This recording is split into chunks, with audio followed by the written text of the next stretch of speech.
वहाँ पे 20 गाय के लिए 2 लेबर लगेगी, यहाँ मेरी 1 लेबर, उसमें खर्चा कम हो जाता है। गाय के गौमूत्र, गोबर, हर एक चीज हमारी यूज है। जब हमने दूध में लक्ष्मी को ढूंढने की कोशिश करी तो गाय रोड पे आ गई। हम मल्टी क्रॉप करते हैं, जैसे जिस खेत में हमने प्याज लगाना है, प्याज हम बेड पे लगाते हैं, उसकी नाली है, उस नाली के अंदर हम गन्ना लगा देते हैं। नर्सरी आपकी स्वस्थ है, ठीक है, तो आगे आधा काम रह जाता है।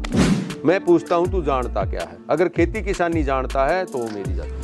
नमस्कार दोस्तों, आप देख रहे हैं खबर किसान की यूट्यूब चैनल। मैं हूं आपका दोस्त संकेत शर्मा और आज हम आ पहुंचे हैं दिल्ली के ही एक गांव दरियापुर कलां में। मेरे साथ मौजूद हैं एक प्रगतिशील किसान बीते काफ़ी लंबे समय से खेती कर रहे हैं और कुछ एक एरिया में ये जैविक खेती भी कर रहे हैं। इनकी खास बात क्या है वो ये है कि इनके खेतों से ही, इनके खेतों का बनाया हुआ जो उत्पाद है, निकलने वाला जो उत्पाद है, खासकर प्याज, वो यहीं से बिक जाती है। इन्हें किसी की मध्यस्थता की आवश्यकता नहीं होती, किसी मंडी में जाने की आवश्यकता नहीं होती और इनका इतना आसपास के क्षेत्र में प्रचार प्रसार है कि स्वतः ही लोग इनके यहाँ से ही ले जाते हैं। तो बहुत बहुत स्वागत है सत्यवान जी आपका। स्वागत अंकित जी। अपना परिचय दें हमारे किसान भाइयों को, बताएं कि आप कैसे, जो आपका तरीका है खेती करने का वो क्या है, क्या हटके है उसमें। देखिए अंकित जी, हम जैविक खेती जो करते हैं तो उसमें हमने अपने फार्म पे ही 20 गायें हैं और देसी गोवंश हमारे पास। और यहाँ गाय रखने का मेरा मकसद है कि यहीं पे गोबर गैस प्लांट है। पहले जब हम घर पे गाय रखते थे तो यहाँ से चारा वजन का होता है, उसको ढो, उस फिर गोबर को बाहर निकालो। अब यहाँ से हमारे को दूध ही ले जाना पड़ता है, चारा नज़दीक है, तो जो वहाँ पे 20 गाय के लिए 2 लेबर लगेगी, यहाँ मेरी 1 लेबर, उसमें खर्चा कम हो जाता है। और गोबर गैस का और गोबर की सलरी का यहीं पे यूज है। वहाँ से सलरी को लाने में भी बड़ी परेशानी होती थी। तो एक तो ये हमारा प्लस पॉइंट है। और हमने यहाँ पे गायें रखी हैं, गाय के गौमूत्र, गोबर, हर एक चीज़ हमारी यूज है। जब शास्त्र, वेद, पुराण, उपनिषद उठा लो, उसमें लिखा है गोबरमयी लक्ष्मी, गोबर के अंदर लक्ष्मी का वास है। जब हमने दूध में लक्ष्मी को ढूंढने की कोशिश करी तो गाय रोड पे आ गई। नहीं तो गोबर और गौमूत्र तो गाय लास्ट समय तक देगी और उसी से हमारे घरों को लेपा जाता था, उसी से लिपा जाता था। और गो माने गाय और बर माने वरदान, गऊ का वरदान और धरती का प्राण, उसी की प्राण शक्ति जमीन की गोबर से थी। उसमें बैक्टीरिया, जीवाणु, सूक्ष्म जीवाणु इतने हैं, उसको हम मल्टीप्लाई करके उसको जीवामृत का रूप देके और अपने खेतों में चलाते हैं। और उससे ही मेरा गन्ना, मेरी सब्जी, मेरा जो है प्याज, हर एक चीज़ जो है बड़ी अच्छे से पैदा होती है। और हमारे यहाँ मीठे पानी है, नहर के पानी है, उनका भी एक फ़ायदा है। अधिकांश आप अपने खेतों में किस तरीके की फसल करते हैं? क्या आपका मॉडल है खेती करने का जिससे आपको लाभ हो पा रहा है? हम मल्टी क्रॉप करते हैं, जैसे जिस खेत में हमने प्याज लगाना है, प्याज हम बेड पे लगाते हैं, उसकी नाली है, उस नाली के अंदर हम गन्ना लगा देते हैं। और प्याज जब उखड़ जाता है तो उसी में नड़ाई गुड़ाई करके गन्ने को मिट्टी लगा देते हैं। उसमें से हम लगभग, मेरी मार्केट अपने फार्म पे ही है, मैं कहीं बेचने नहीं जाता, क्योंकि अगर हम बेचने जाते हैं तो मैं हड़का हूँ और मेरे पास कोई लेने आता है तो मैं भारी हूँ। और मेरा ट्रांसपोर्ट का खर्चा, आड़ती का खर्चा और पल्लेदारी का खर्चा, समय भी बचता है।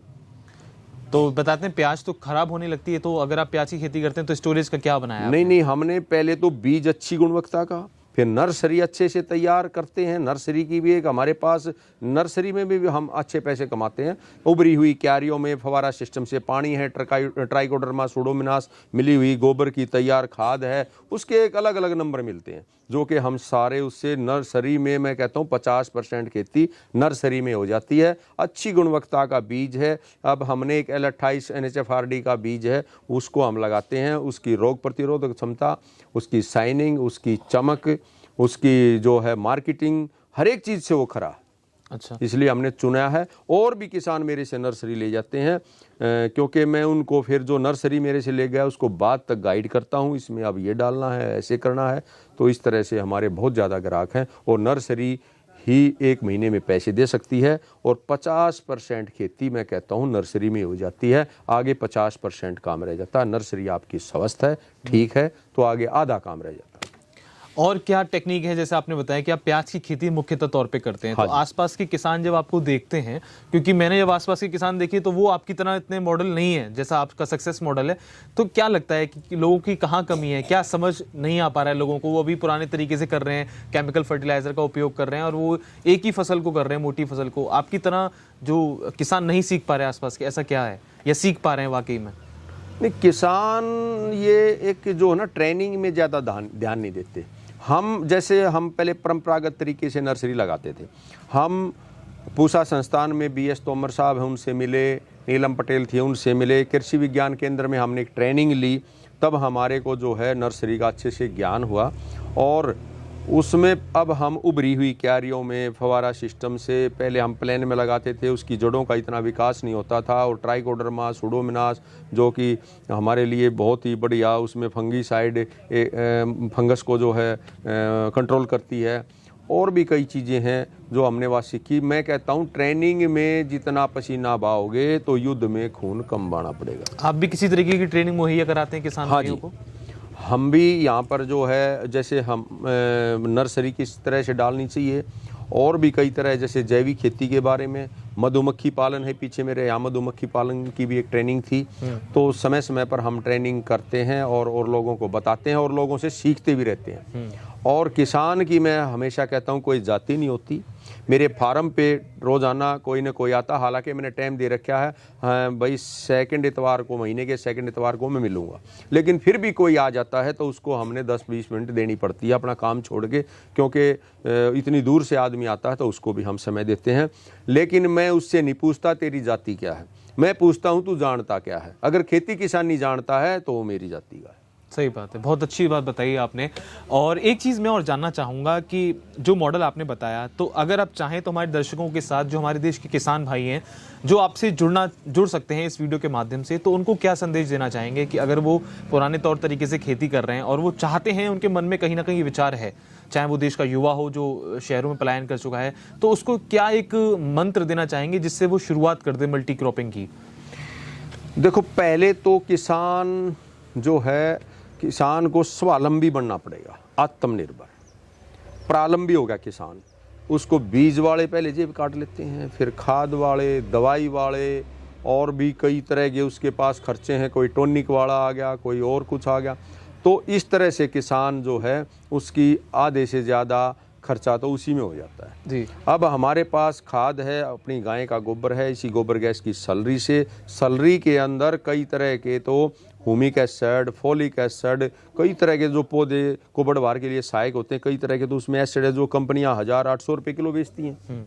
और जिस खेत में मैंने गोबर गैस की सलरी चला दी, उसमें मेरी फसल, उसकी चमक, उसकी शाइनिंग, और इंसान से ज़्यादा मैं बताता हूँ कि जानवर ज़्यादा समझते हैं, पशु पक्षी ज़्यादा जानते हैं गुणवत्ता को, इंसान सिर्फ चमक देखता है। जिस खेत में हम जैविक कर रहे हैं उस खेत में नील गायें और जंगली गायें जो है 3-4 किलोमीटर से चलकर उसी खेत को खाती हैं, ना कि और खेतों को खाती हैं। तो उनको क्वालिटी पता है, क्वालिटी पता है, विष मुक्त है ये। बिल्कुल।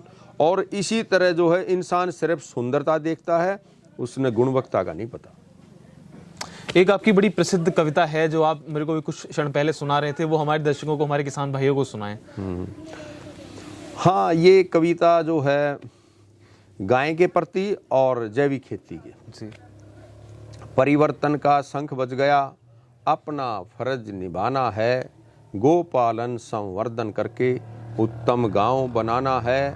छोड़ दिया जब गोपालन तो दशा हमारी दीन हुई, गौवन की भी दुर्गति हो गई, उर्वरा धरती अक्षीण हुई। हुआ प्रदूषित अन्न वायु जल, मिलकर उसे बचाना है, गोपालन संवर्धन करके उत्तम गांव बनाना है। परिवर्तन का शंख बज गया, अपना फर्ज निभाना है। कहते हैं गौ माता की जय, विक्रय कर कत्ल किया, गोवर्धन का मूल्य नहीं समझा, केवल दूध का लाभ लिया।